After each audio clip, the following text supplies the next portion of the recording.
பெற்ற பாதுகாப்புத்துறை அதிகாரி மேஜர் மதன் நம்முடன் இணைகிறார். அவருடன் பேசலாம். சார் வணக்கம். வணக்கம். இந்த சர்ஜிக்கல் ஸ்ட்ரைக் நடத்தப்பட்டு 12 மணி நேரங்களை கடந்திருக்கு. நிறைய டெவலப்மெண்ட்ஸ் கூட்டிகிட்டே போகுது. ஒரு பதற்ற நிலையை பிளெயின் ரீஜன்லையும் உணர முடியுது. உங்களுடைய பார்வையில் முதற்கட்ட கருத்தா நீங்க என்ன சொல்ல விரும்புறீங்க? இல்ல, நியூஸ் கவரேஜ் எல்லா நியூஸ்லயுமே இப்ப இதுதான் போயிட்டு இருக்கிறதுனால ஒரு பதட்டமான சூழ்நிலை நமக்கு தெரியுது. பட் நம்ம இந்த தாக்குதலை நடத்துறதுக்கு முன்னாடியே பாகிஸ்தான் இதுக்கான என்ன பதிலடி கொடுக்கக்கூடிய வாய்ப்பு இருக்கு, அதற்கு நம்ம என்ன வியூகம் வகுக்கணும், என்ன மாதிரியான பதிலடியை இந்தியா கொடுக்கும் அப்படின்றது எல்லாமே கடந்த ஒரு 15 நாட்களா இதற்கான திட்டம் அப்படின்றது போடப்பட்டிருக்கு. நாளைக்கும் பாத்தீங்கன்னா இந்திய விமானப்படை ஒரு மிகப்பெரிய போர் பயிற்சியை இந்திய பாகிஸ்தான் எல்லையில செய்ய போறாங்க. இந்த சூழ்நிலையில இப்போ நம்மளுடைய பிரஸ் பீஃப் நீங்க பாத்திருப்பீங்க. 2 பெண் அதிகாரிகள், கர்னல் குரேஷி அவர்கள், சோஃபியா குரேஷி அவர்கள், விங் கமாண்டர் வைமார்கள் கிளியர் கட்டா எந்த பாகிஸ்தானுடைய எந்த இடம் குறிவைக்கப்பட்டுச்சு, எது மாதிரியான தாக்குதல் அது மேல நடத்தப்பட்டது, சம்பந்தப்பட்ட பயங்கரவாத அமைப்பின் பெயர் என்ன, யார் யாரெல்லாம் அவங்க இருந்தாங்க, இந்தியாவுடைய கடந்த காலங்கள்ல எங்கெங்கெல்லாம் இந்த பயங்கரவாதிகள் சம்பந்தப்பட்டாங்கன்றத வீடியோ ப்ரூஃபோட ரொம்ப தெளிவா நம்ம ஐடென்டிஃபை பண்ணி உலகத்துக்கு கொடுத்திருக்கிறோம். இப்போ இந்த இந்த பிரச்சனை இதோட முடிக்கிறதா வேணாமா அப்படின்றது பாகிஸ்தானுடைய கையில் இருக்கு.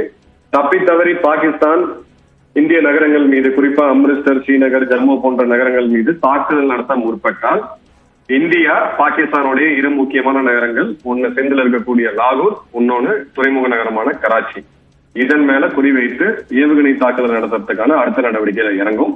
இந்த பகுதிகளில் 4 மாநிலங்கள், குஜராத், ராஜஸ்தான், பஞ்சாப், ஜம்மு காஷ்மீர், உள் மாநிலங்களா இருக்கக்கூடிய ஹரியானா மற்றும் டெல்லி, இந்த இடங்கள்ல கொஞ்சம் ரிஸ்க் இருக்குது, நம்ம இல்லைன்னு சொல்ல முடியாது.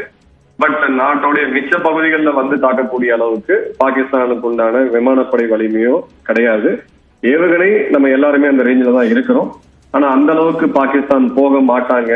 அதற்கான பதிலடி இந்தியாவோடது இன்னும் கடுமையா இருக்கும்ன்றது பாகிஸ்தானுக்கு நல்லா தெரியும். இது ஒரு பதட்டம் சீக்கிரம் முடிவுக்கு வரும் அப்படின்றதுதான் என்னுடைய யூகமும் நம்பிக்கை.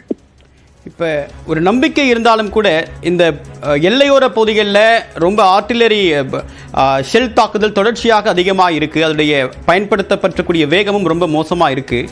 ஸோ இது பதிலடியாக எடுத்துக்க முடியாதா, இல்லை இது மைனர் அட்டாக், இது வேற எஸ்கலேட் ஆகிறதுக்கான வாய்ப்பு இல்லை அப்படின்னு எடுத்துக்கலாமா? அதை இல்ல, இப்ப எல்லையில கடந்த 15 நாட்களா அவங்க துப்பாக்கி சூடு நடத்திட்டு இருக்காங்க. நாமளும் பதில் தாக்குதல் அதுக்கு உண்டான பதிலடியை கொடுத்துட்டு தான் இருக்கோம். இப்ப அதை அவங்க அடுத்த லெவலுக்கு போறாங்க. பீரங்கிகளை யூஸ் பண்ணிருக்கிறாங்க.